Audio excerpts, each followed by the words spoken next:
What up, though? And welcome back to Old School Hip Hop Head Real Reacts. I also have another YouTube channel called Reels Reactions, and on that YouTube channel, I'm reacting to 99% Golden Era Hip Hop. So if you're ever in the mood to watch some old school hip hop reactions, all you have to do is go to the link that I'm going to put in the description of this video. Alright, man, here we go again with another paid subscriber reaction, man. Shout out to that boy Flash J for this request. So here we go again, man. This is like the third Pro Era song that I'm reacting to in the last week. It all started with that Survival Tactics. I'd never heard that song before, and that shit was crazy. That is an instant classic added to the playlist for me, you know what I'm saying? I did another one, and it had the motherfucking DJ Premier beat, Jay-Z So Ghetto. That was crazy. And now I'm doing this one, man. So before we get to this actual reaction, which is Joey Badass featuring CJ Fly, the name of the song is Hard Knock. I want to get into this mysterious death of Capital Steez, man. I should save this. I wish somebody would have given me a Capital Steez request, but anyway, he's part of Pro Era, so we're going to run with it. Hopefully he's in the song. I really don't know, but I don't see his name. But anyway, man, so I'm real curious to know the backstory about Capital Steez.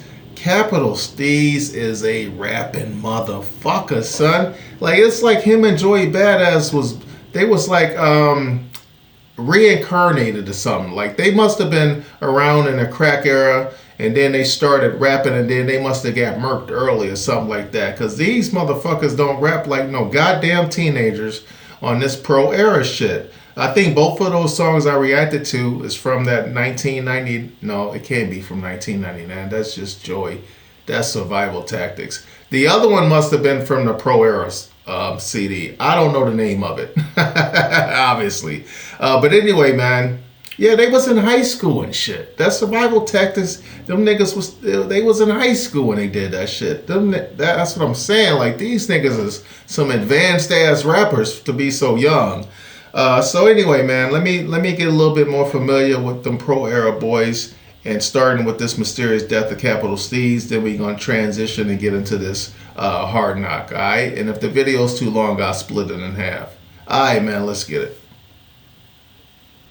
It's been 10 years since Capital Steez died, and fans are still curious as to what happened. On one hand, we're told he committed suicide after jumping from the rooftop that was home to the label he was signed to. And on another, we're told Joey Badass, his longtime friend, classmate, collaborator, and Pro Era co-founder, was the one who killed him. Since there was not a single newspaper that was reported on his death, and out of the very few websites that did talk about it, there was little to no information expressing confirmation that it happened at all. Before the 19-year-old rapper supposedly took his leap into fate, he sent off his last tweet that read, "The End." And the numbers on the day equal up to the number 47, which were the iconic digits that make up the logo for Pro Era's branding. What was Capital Steez trying to tell us? And what were some of the things that Capital Steez was going through moments before he took his leap? Well, sit back and subscribe, because we're going to be discussing how his death will go down as one of the biggest hip-hop conspiracies of all time.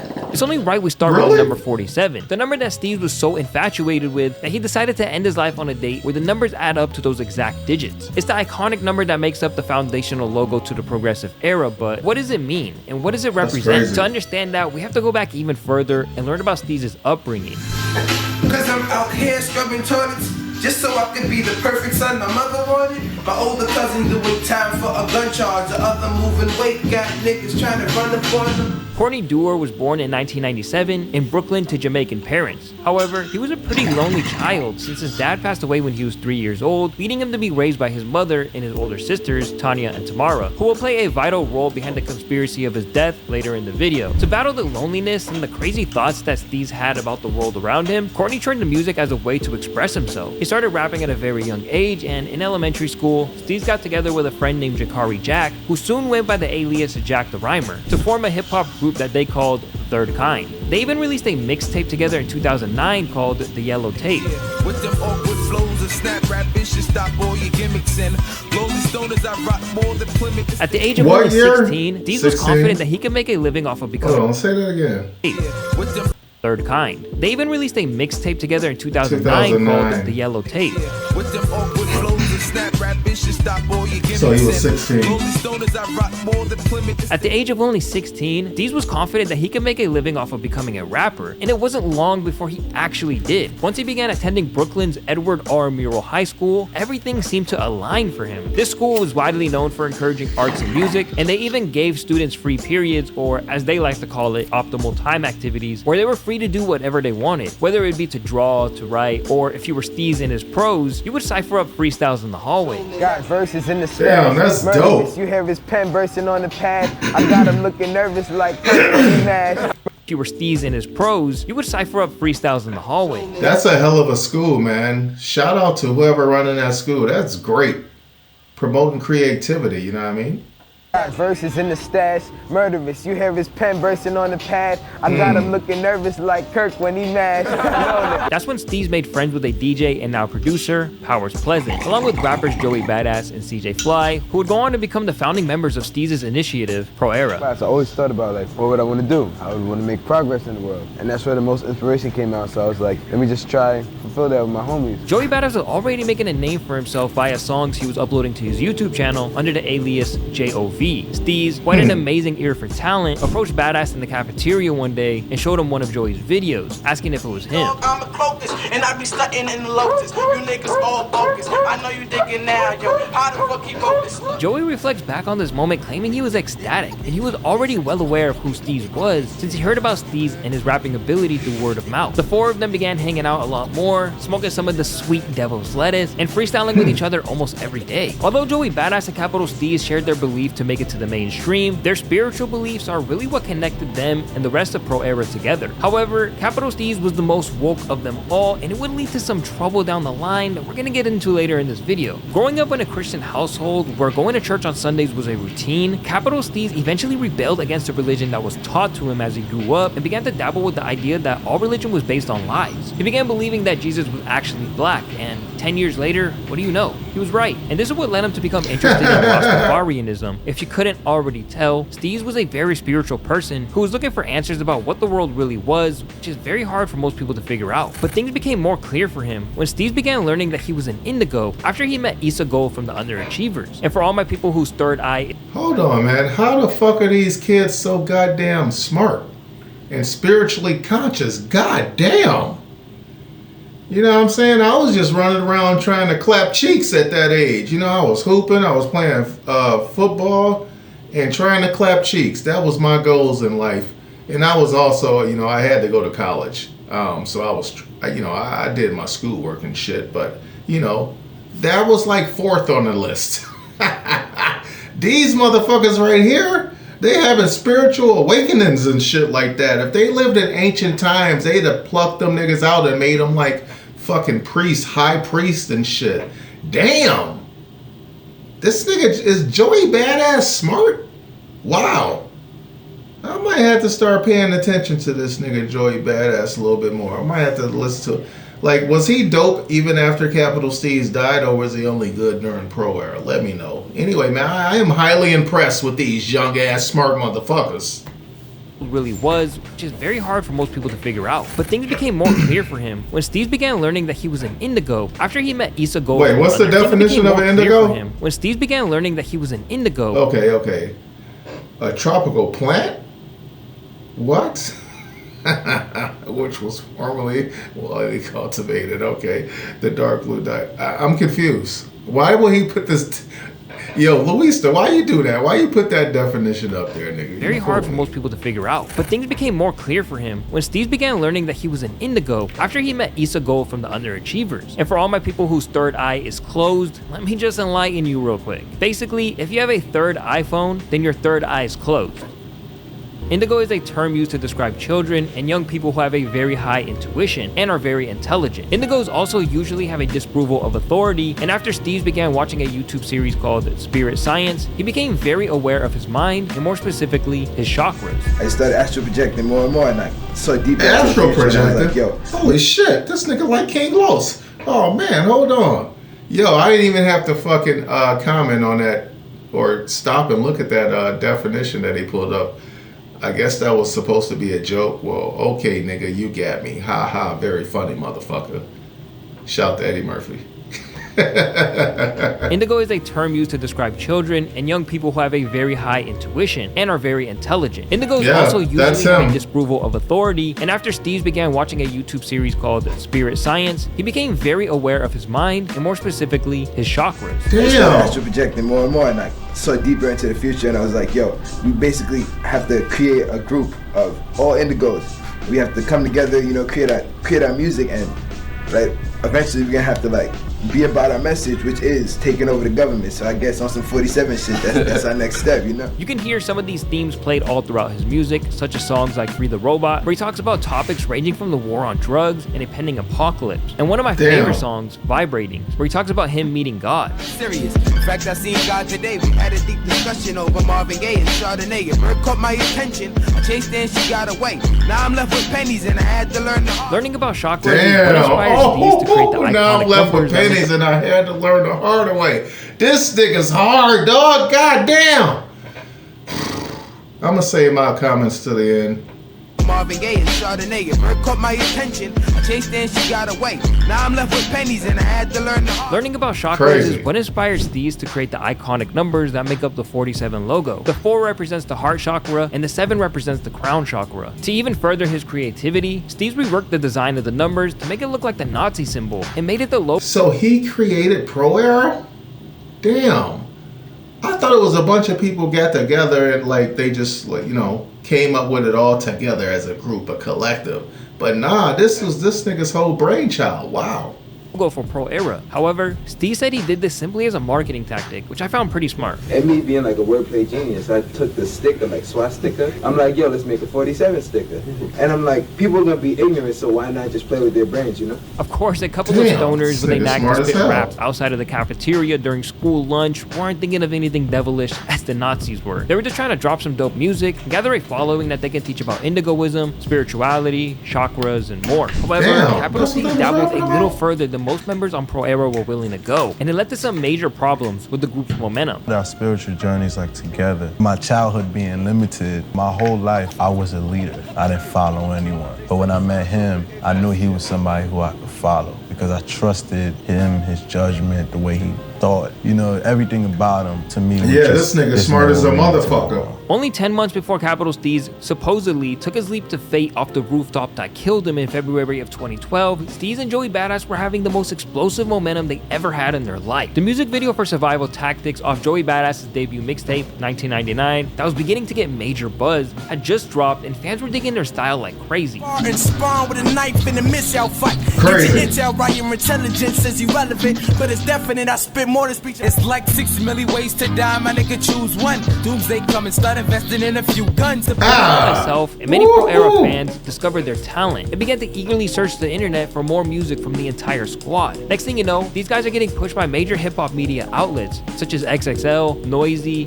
Complex, and are gunning at the mainstream at full speed. They had a braggadocious, confident swagger with a lyrical ability that was a force to be reckoned with. At the time, things were going kinda silent on the East Coast as the West Coast was dominating the hip-hop world. But Pro Era, along with the Underachievers and Flatbush Zombies, were giving people reasons to believe that Brooklyn or New York in general was being put on the map again. They brought back the style of boom bap and made real hip-hop, which was kind of missing from the game at the time. That's a fact. This, along with a few jabs at popular hip-hop icons, had Steez and Joey Badass making headlines and getting major buzz throughout the world of hip-hop. But like they say, what goes up missing from the game at the time. This, along with a few jabs at popular Lil B writes Joey Badass diss track.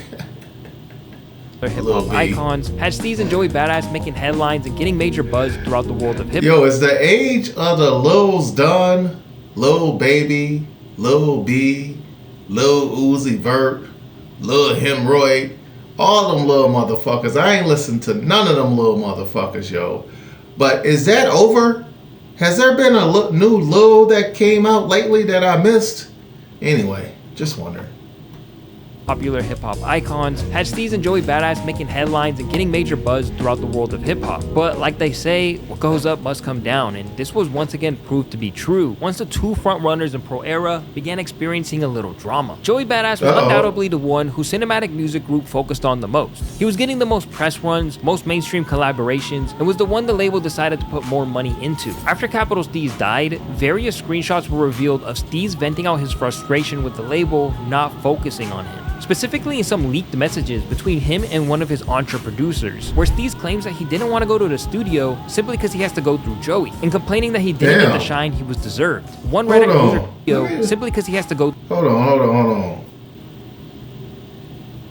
I am never in the stew because I gotta go through Joey.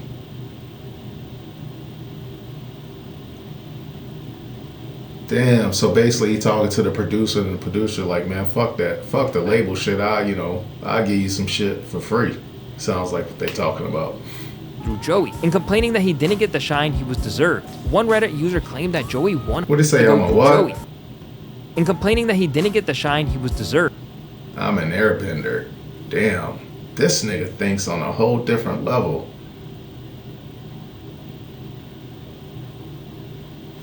Damn, he's saying he get outshined in Pro Era. He just sit back now.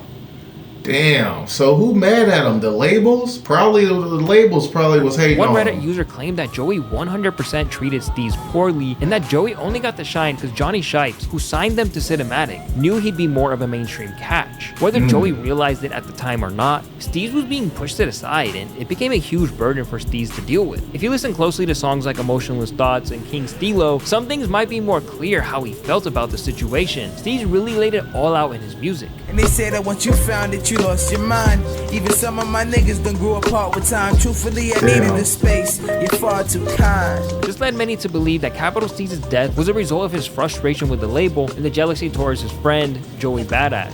And he demonstrated this by jumping off the building that was home to the label he signed to. It also birthed an even weirder conspiracy that maybe Joey Badass was behind all this. And This nigga jumped off the building of the label? Oh my God, yo.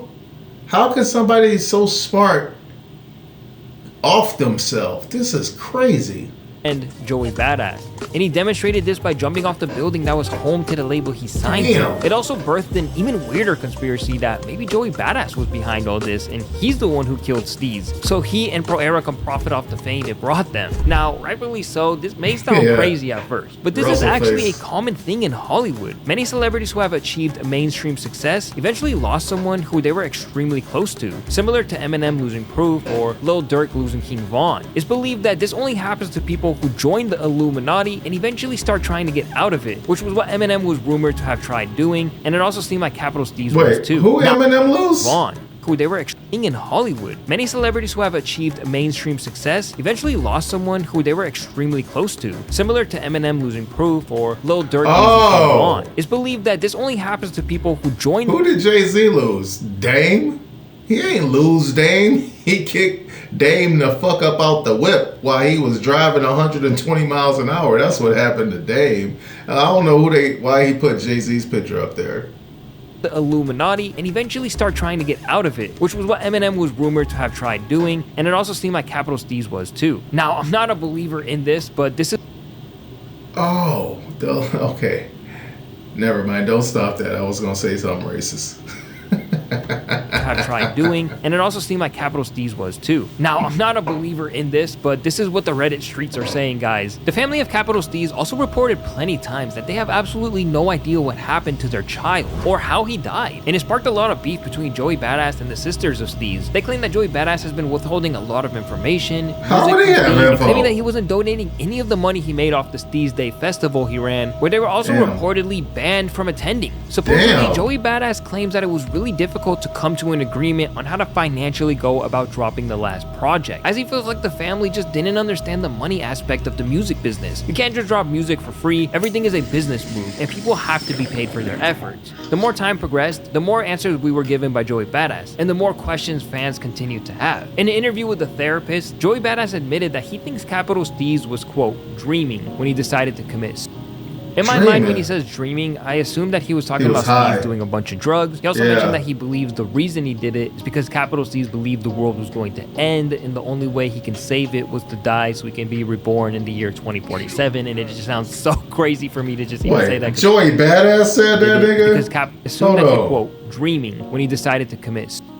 In my mind, when he says dreaming, Now, the dream, I can get with that. Like, if you that high, I could definitely understand that, or that drunk in some cases. But yeah, I mean, it seems like Steez would have been no stranger to elevating his mind, you know what I'm saying? So I can definitely see that being the case.